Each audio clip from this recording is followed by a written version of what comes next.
Good evening students, मैं doctor उपासना शर्मा आप सभी का आपके अपने यूट्यूब चैनल म्यूजिक विद उपासना शर्मा पर बहुत बहुत स्वागत करती हूँ। स्टूडेंट्स, आप सभी जानते हैं कि हम आप सभी को संगीत विषय की विभिन्न प्रतियोगिता परीक्षाओं की बिल्कुल फ्री तैयारी करा रहे हैं, जिसमें आपको रिकॉर्डेड क्लासेस मिल रही है, लाइव क्लासेस मिल रही है और उसके साथ साथ हर संडे टेस्ट भी प्रोवाइड करा दे रहे हैं। तो जो भी स्टूडेंट्स संगीत विषय में 100% सफलता पाना चाहता है वो हमारे चैनल को फॉलो करिए बच्चों।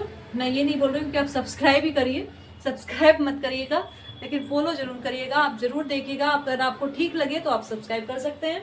तो बच्चों, आज हम क्लास ले रहे हैं 59 क्लास। ठीक, कौन सी क्लास ले रहे हैं? 59। 58 टॉपिक हम करा चुके हैं आपको, और वो चैनल के हमारे आपको प्लेलिस्ट में मिल जाएगी या वीडियो सेक्शन में भी मिल जाएंगी। तो आज का बच्चों हमारा टॉपिक है भारतीय संगीत की उत्पत्ति एवं विकास, और इसी पर ही हम चर्चा करने वाले हैं कि भारतीय संगीत की उत्पत्ति बच्चों कैसे हुई, है ना। तो भारतीय संगीत की उत्पत्ति बच्चों जो फर्स्ट उसमें जो अधिकतर विद्वानों ने मानी है, वैसे अलग अलग विद्वानों के अलग अलग मत हैं, कुछ विद्वान अलग मानते हैं, कुछ विद्वान अलग मानते हैं। लेकिन मैं पहले आपको बता दूं बच्चों, संगीत एक ऐसा विषय है जो मानव द्वारा निर्मित नहीं है, मानव द्वारा जिसकी रचना नहीं की गई है ना। और सब्जेक्ट जो है वो हमारे क्या है, जिनका सभी का संबंध किससे है? मनुष्य से है। लेकिन संगीत जो है ये पृथ्वी का तो है ही नहीं, ये कहाँ से आया है? ये हमें भगवान द्वारा प्रदत्त एक प्रकार की क्या है, कला है। और सबसे इसी मत को, भगवान द्वारा जो प्रदत्त कला है, इसी मत को अधिकांश विद्वानों ने माना है। क्योंकि पुराने जैसे भी हम वेद पढ़ते हैं या पुराने जो भी हमारे ग्रंथ हैं, उनके अनुसार यही निष्कर्ष निकाला गया है कि यह ईश्वर प्रदत्त ही कला है। तो सबसे पहले जो माना जाता है कि भारतीय संगीत की उत्पत्ति किससे हुई, वो संगीत की उत्पत्ति माना जाता है कि वो वेदों के निर्माता ब्रह्मा जी के द्वारा की गई। किसके द्वारा की गई? वेदों के निर्माता ब्रह्मा जी के द्वारा संगीत की उत्पत्ति की गई। तो सबसे प्रथम मत यही आता है कि संगीत की उत्पत्ति, सारे मत आज हम आपको कराएंगे कि उत्पत्ति के जो अलग अलग मत हैं वो क्या रहे हैं। तो संगीत की उत्पत्ति बच्चों वेदों के निर्माता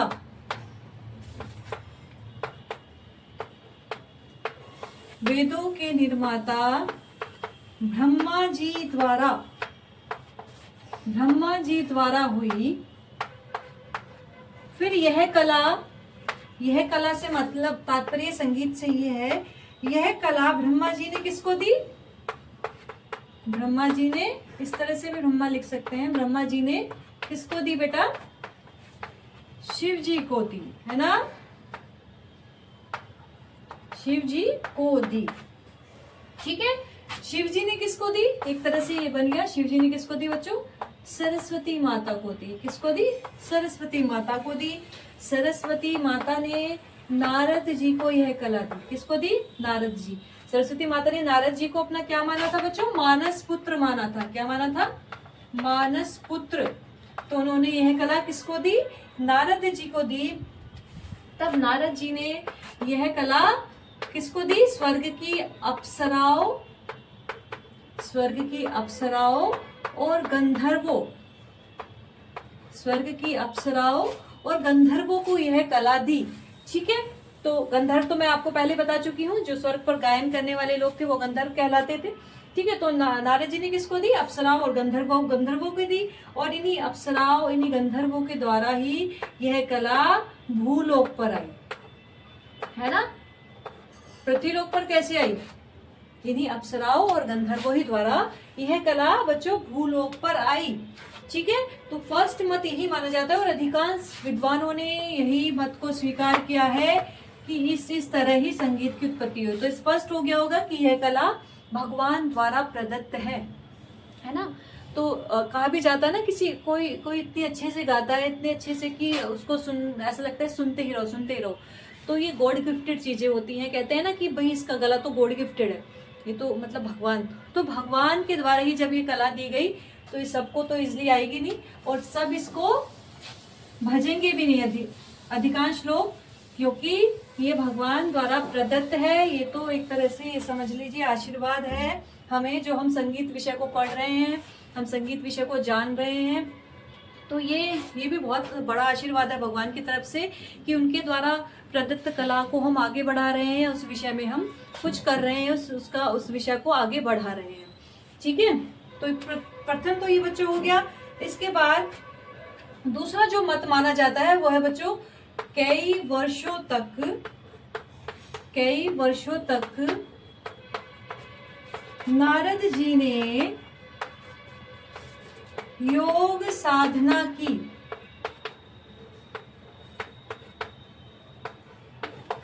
कई वर्षों तक क्या रहा, नारद जी ने योग साधना की। तो नारद जी से प्रसन्न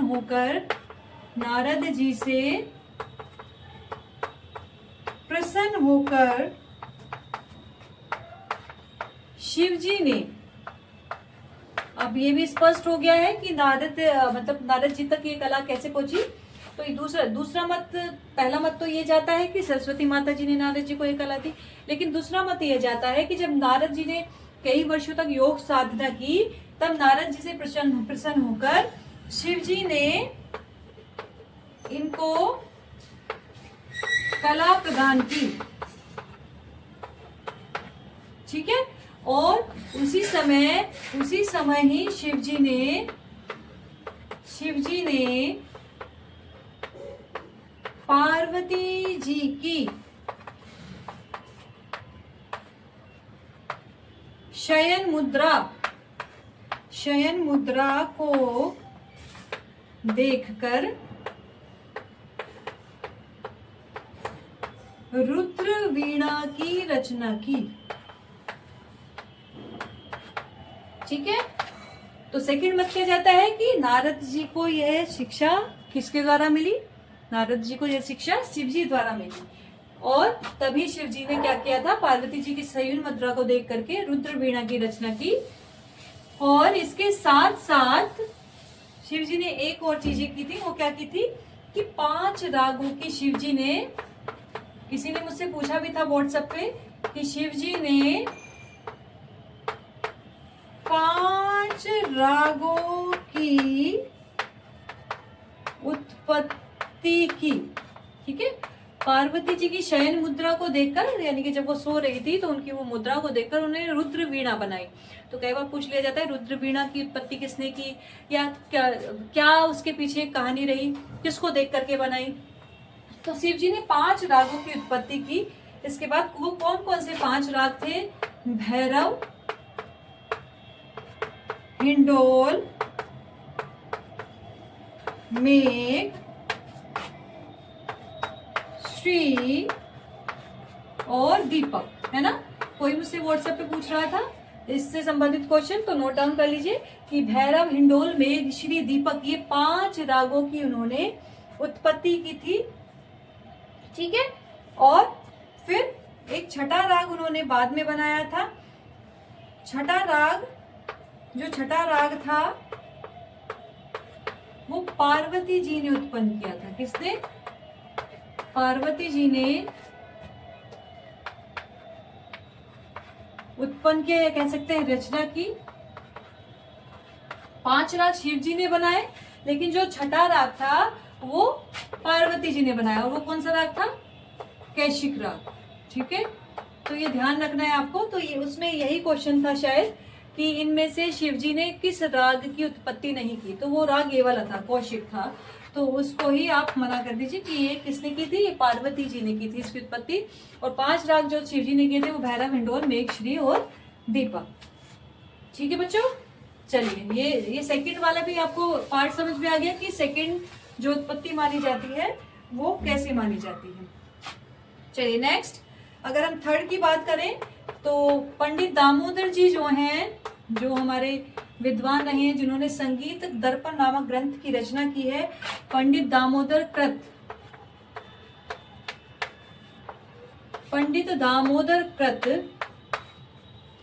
संगीत दर्पण के अनुसार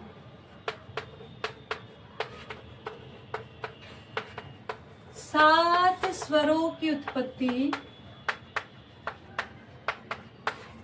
7 स्वरों की उत्पत्ति उन्होंने किससे बताई बच्चों, पशु पक्षियों की आवाज से बताई। मैंने आपको ये कराया भी था। तो ये भी पूछ लिया जाता है कि ये जो ये जो हर स्वर की एक मानी जाती है कि कोयल की जो आवाज को सुनकर के पास स्वर की उत्पत्ति हुई, तो पंडित दामोदर जी ने मानी वो। तो ध्यान रखेंगे, पंडित दामोदर जी ने संगीत दर्पण नामक ग्रंथ में बताया कि जो 7 स्वर हैं इनकी उत्पत्ति पशु पक्षियों की आवाज से हुई है।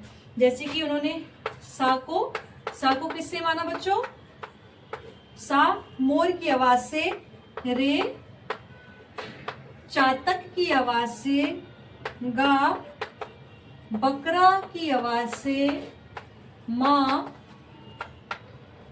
कौवा की आवाज से, पा कोयल की आवाज से, धा मेंढक की आवाज से, और नी हाथी की आवाज से। ठीक है बच्चों, तो इस तरह से 7 स्वरों की उत्पत्ति पंडित दामोदर जी ने पशु पक्षियों की आवाज से मानी। तो सबके अलग अलग मत रहे विद्वानों के, लेकिन प्रथम वाला मत अधिकांश विद्वानों ने सही माना है। चलिए अब इससे आगे अलग अलग कहानियां इस पे मिलती हैं। तो एक हजरत मूसा जी थे और उनके विषय में भी कहानी मिलती है कि संगीत की उत्पत्ति इस तरह से। उसको भी लिख लीजिए, नोट डाउन कर लीजिए सभी। एक बार हजरत मूसा पहाड़ पर घूम रहे थे, ठीक है। उनको आकाशवाणी आई कि मूसा सामने पड़ा पत्थर तोड़ दो। सामने पड़ा पत्थर तोड़ दो, ठीक है। उन्हें आकाशवाणी आई कि आपके सामने जो पत्थर पड़ा है उसको तोड़ दीजिए। तो जब उन्होंने वह पत्थर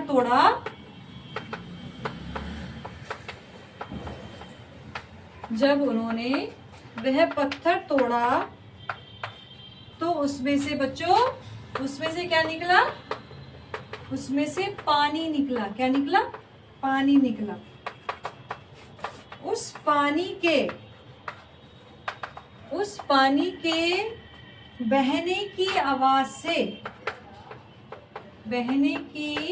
आवाज से हजरत मूसा ने 7 स्वरों की उत्पत्ति मानी, ठीक है। वो पानी जैसे बहा तो अलग अलग उसमें क्या आवाजें निकली, तो उन अलग अलग आवाजों से उन्होंने माना कि 7 स्वरों की उत्पत्ति इसी से ही हुई होगी, है ना। ये सबके अपने अपने मत रहे हैं। चलिए नेक्स्ट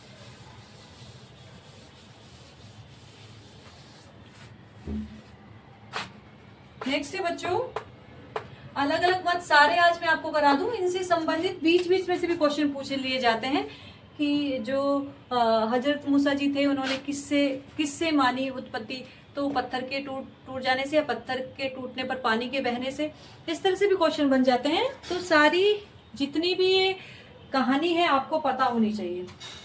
एक रहे बच्चों पाश्चात्य विद्वान रहे हैं फ्रायड। इनके अनुसार बच्चों, अगर इनके अनुसार हम माने तो इन्होंने क्या माना कि शिशु के समान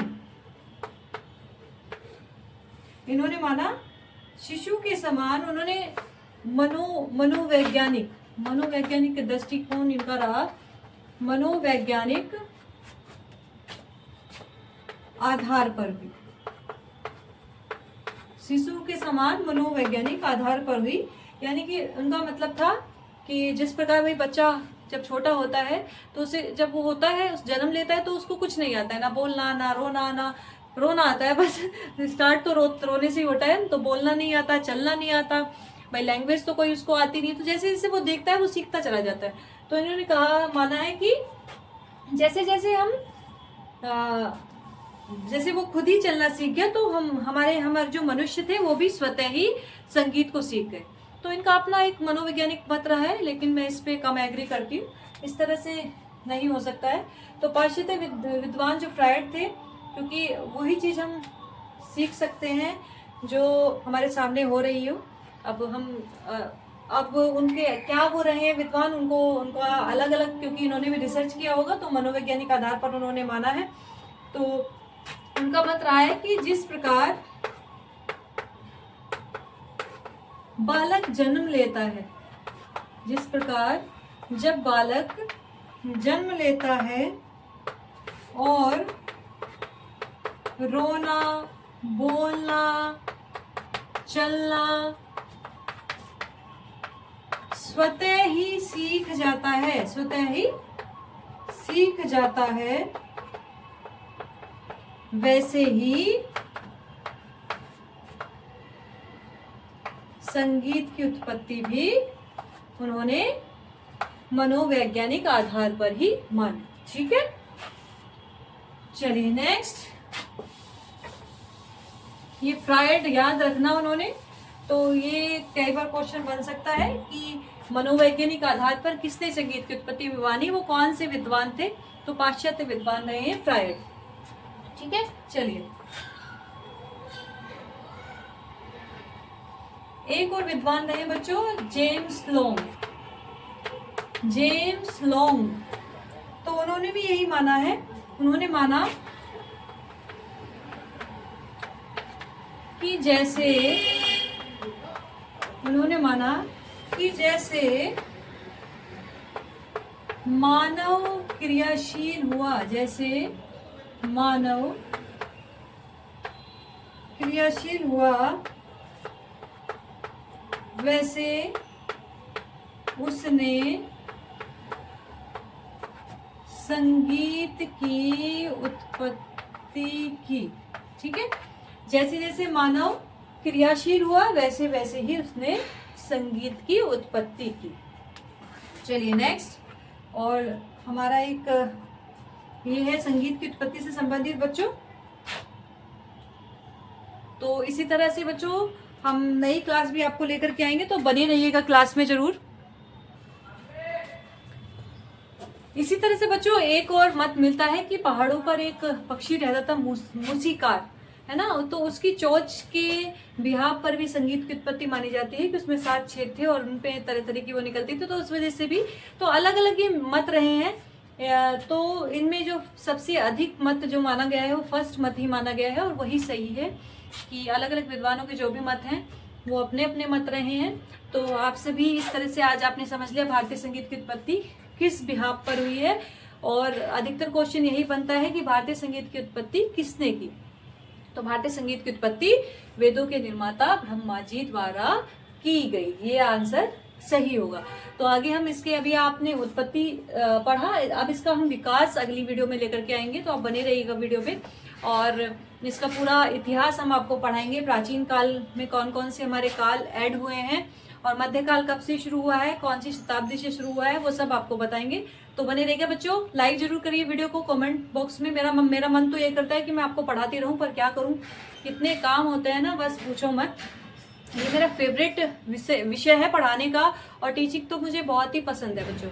तो जो भी स्टूडेंट्स संगीत विषय की तैयारी कर रहे हैं बच्चों, अपने आसपास जरूर शेयर करिए, जो भी संगीत के बच्चे हैं उनको बताइए चैनल के विषय में। और आप सभी जानते हैं बिल्कुल फ्री ऑफ कॉस्ट इस पर तैयारी चल रही है।